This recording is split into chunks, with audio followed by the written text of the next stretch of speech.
ça, nos candidats les attendent avec impatience. Quel thème pour le 4 à la suite ce soir? Anne, Véronique, Quentin, regardez, on joue avec les procédés mémotechniques. La danse dans la peinture. Été dans les titres de livres. Et le dernier thème, c'est le thème mystère. Voilà, vos 4 thèmes de ce soir. Et Anne va pouvoir choisir, puisque c'est la première qualifiée, parmi ces 4 thèmes. Je vais essayer les procédés mnémotechniques. Vous allez plus qu'essayer, vous allez réussir. Qu'est-ce qui vous séduit, Anne là? Je vous ai vu hésiter, hein, vous hésitiez. C'est plutôt les autres qui ne me séduisent pas. Ah oui, d'accord. Okay. Ouais. Mais c'est un très bon choix. Oui. Anne, bravo. Je sais que votre maman, championne de questions pour un champion, qui est avec nous ce soir, Christiane, vous regarde avec attention. Et est déjà très contente puisque vous êtes qualifiée la première. Voici les procédés mémotechniques. Anne, on y va? On y va.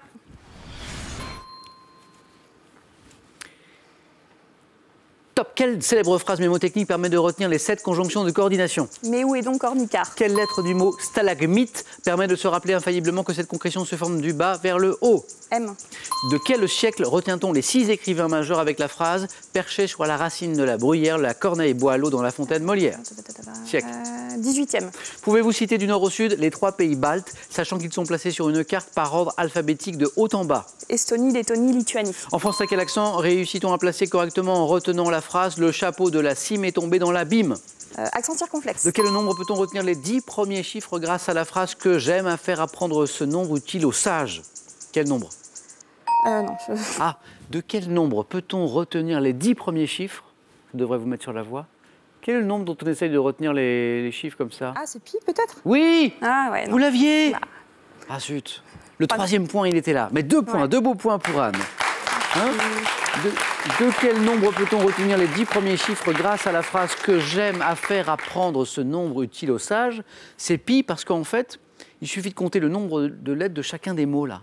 Un que 3, donc 3, virgule, J apostrophe 1, M 4, donc ça me donne 3, 14 et ainsi de suite. Je le saurai maintenant. Ah, voilà. Et le siècle, non, ça n'était pas le 18e. De quel siècle retient-on les 6 écrivains majeurs avec cette phrase qui est géniale? Perché sur la racine de la bruyère, la corneille boit l'eau dans la fontaine Molière, c'est le 17e. 2 points, bravo Anne. Merci à vous.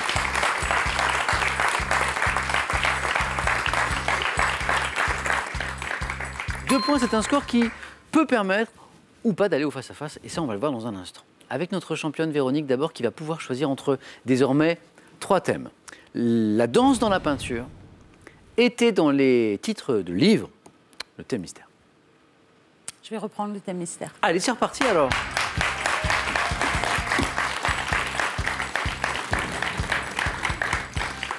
Qui vous a plutôt bien réussi? Oui. Hier, oui. Pour votre première victoire. Véronique, le prénom Hélène est-il un prénom que vous appréciez? J'en connais peu, mais bon. Oui, pourquoi pas. Alors j'espère que vous en connaissez de célèbres, puisque voici votre thème mystère, les... C'est le 2e prénom de ma sœur. Ah. Elle ne sera pas dans la question. Non, elle ne sera pas dans notre questionnaire. Les Hélènes célèbres. Donc au moins 2 points, hein, 2 bonnes réponses d'affilée serait sympa. Véronique, championne en titre, les Hélènes célèbres. On y va? On y va.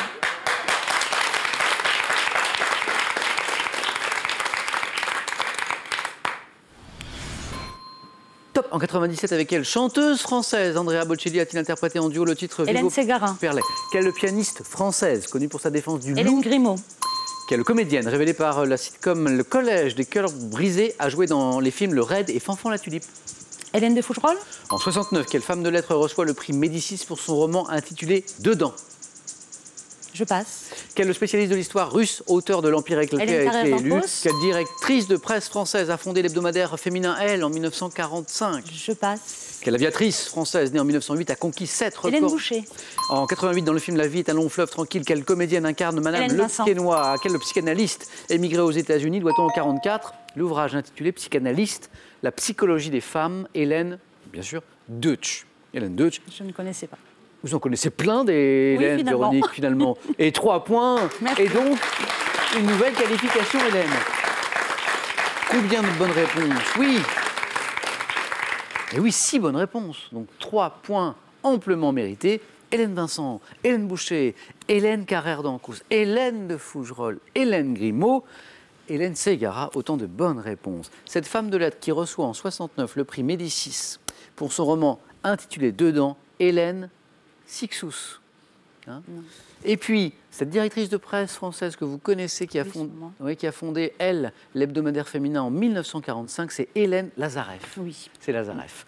Véronique, bravo pour cette nouvelle qualification. Merci. Pour le face-à-face de questions pour un champion, bravo. Qui affrontera Véronique dans un instant en face-à-face, Anne ou Quentin? Eh bien, tout va dépendre maintenant du score de Quentin. Quentin avec l'un de ses deux thèmes, la danse dans la peinture, était dans les titres de livres. Je prends de la danse dans la peinture. Quentin.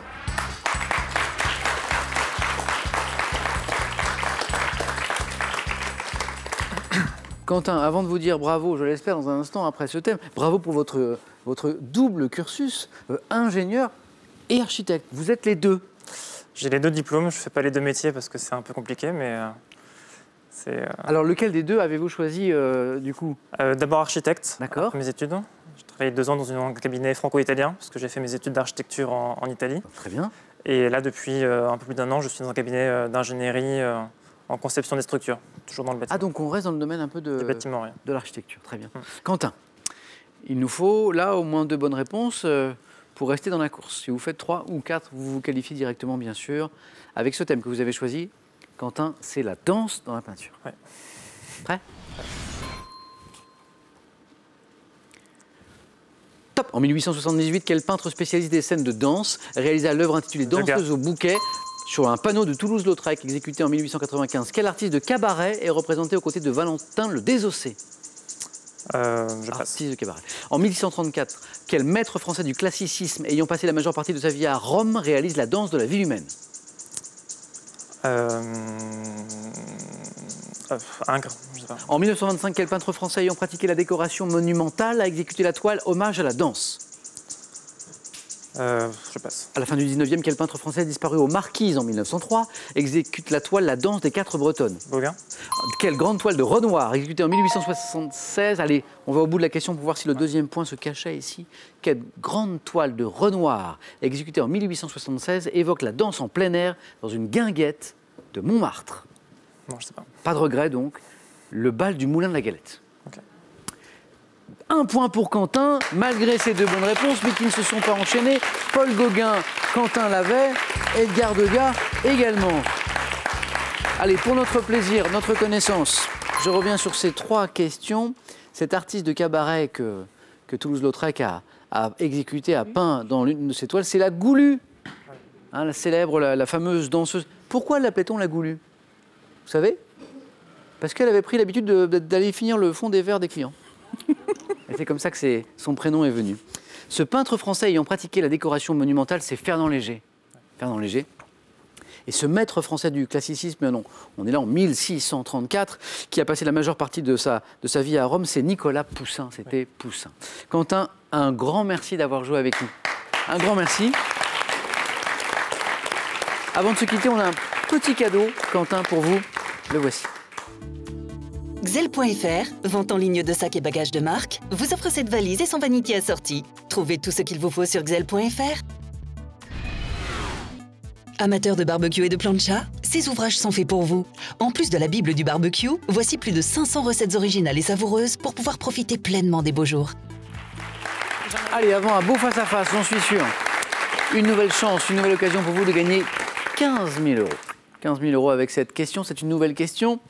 Pour les amateurs de Scrabble, laquelle de ces lettres apporte le plus de points au Scrabble? 1, le A, 2, le Z.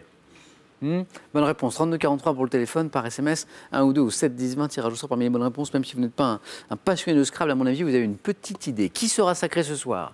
Véronique pour la 2e fois, Anne pour la 1re. Réponse dans un instant, les amis, ici sur France 3.